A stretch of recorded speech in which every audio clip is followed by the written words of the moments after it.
উন্নয়ন করে সেই টাকাটা 10 কোটি সমন্বয় করা হয়েছে। স্পিকার, এটা আমরা রাজনীতিবিদ যে কোনো একটা বিষয়ে মামলা হলে পার পাই না।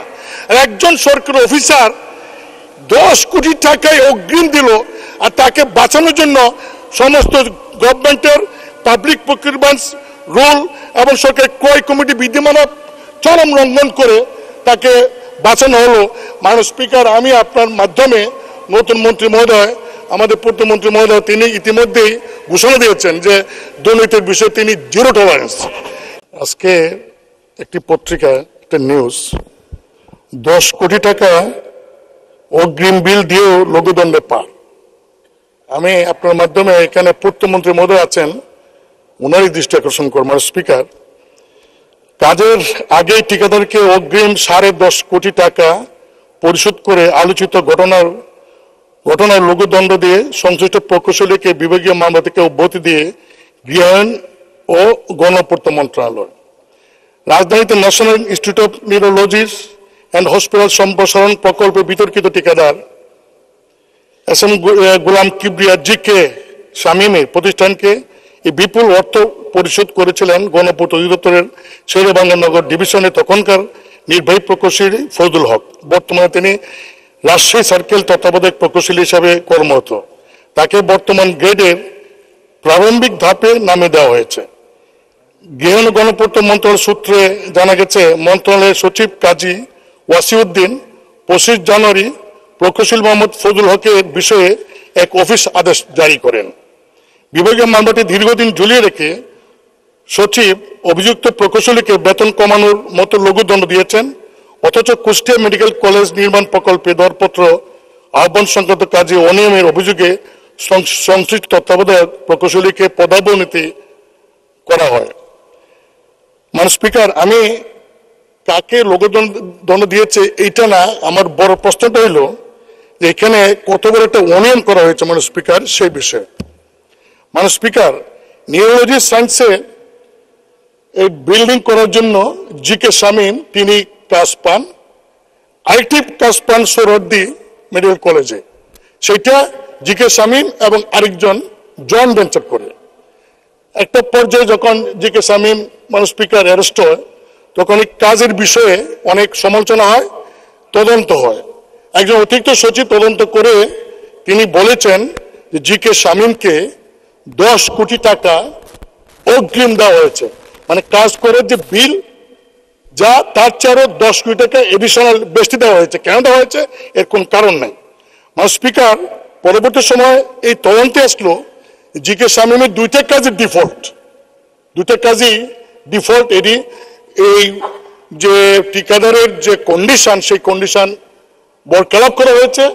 এটা জামানত বাজেয়াপ্ত হওয়ার কথা, কিন্তু তা না করে স্পিকার, সরকারের যে পাবলিক প্রকিউরমেন্ট 2006 এবং সরকারি ক্রয় বিধিমালা 2008 অনুযায়ী দুইটা পৃথক কাজ জি.কে. শামীমের, তার 10 কোটি টাকা যে কাজে অগ্রিম দেওয়া হয়েছে, এইটা টাকাটা সমন্বয় করার জন্য আরেকটা কাজ যেটা তার জয়েন্ট ভেঞ্চারের, সেই জয়েন্ট ভেঞ্চারের কাজের সেইখানে তার পাওনা ছিল 10 কোটি, সেটা এখানে এনে সমন্বয় করা হয়েছে। স্পিকার, এটা চরম এটা একটা এই আইনের লঙ্ঘন। কারণ যে তার ওই কাজের কারণে এই টাকা ফরফিট হবে, ফরফিট না করে বাজেয়াপ্ত সরকারের খাতায় বাজেয়াপ্ত হবে। সে বাজেয়াপ্ত না করে একজন অফিসারকে সেভ করার জন্য টাকাটা বাজেয়াপ্ত না করে সমস্ত রুলস রেগুলেশন ওভারলুক করে লঙ্ঘন করে সেই টাকাটা 10 কোটি সমন্বয় করা হয়েছে। স্পিকার, এটা আমরা রাজনীতিবিদ যে কোনো একটা বিষয়ে মামলা হলে পার পাই না। একজন সরকারি অফিসার 10 কোটি টাকায় অগ্রিম দিল আর তাকে বাঁচানোর জন্য সমস্ত গভর্নমেন্টের পাবলিক প্রকিউরমেন্ট রুল এবং সরকারি ক্রয় কমিটি বিধিমালা চরম লঙ্ঘন করে তাকে বাঁচানো হলো। স্পিকার, আমি আপনার মাধ্যমে নতুন মন্ত্রী মহোদয়, আমাদের পূর্তমন্ত্রী মহোদয়, তিনি ইতিমধ্যেই ঘোষণা দিয়েছেন যে দুর্নীতির বিষয়ে তিনি জিরো টলারেন্স। এটা একটা কনফার্ম দুর্নীতি। আমি আপনার মাধ্যমে ওনার দৃষ্টি আকর্ষণ করে বলবো তড়িৎ গতিতে যে একজন সচিব কি করে এত বড় একটা বিষয়কে তিনি অবলম্বন করে, মন্ত্রী পারমিশন লাগে নাই, মন্ত্রী অনুমোদন লাগে না, মন্ত্রী অনুমোদন ছাড়াই এই কাজটা করেছেন। কি করেছেন? তাকে স্পিকার সবচেয়ে হালকা যে শাস্তি, অর্থাৎ তার বেতনের একটা গেট নিচে আনছেন। অত সেম কাজের জন্য আরেকটা ঘটনা, একজন তত্ত্বাবধায়ককে তাকে ডিমোশন দেওয়া হয়েছে। এই খাতিরটা কেন? এই খাতিরটা কেন? এবং কেন কিভাবে এরকম ভাবে এই সরকারের আমলে এত বড় একটা অন্যায় কাজ করে পার পেয়ে যাবে?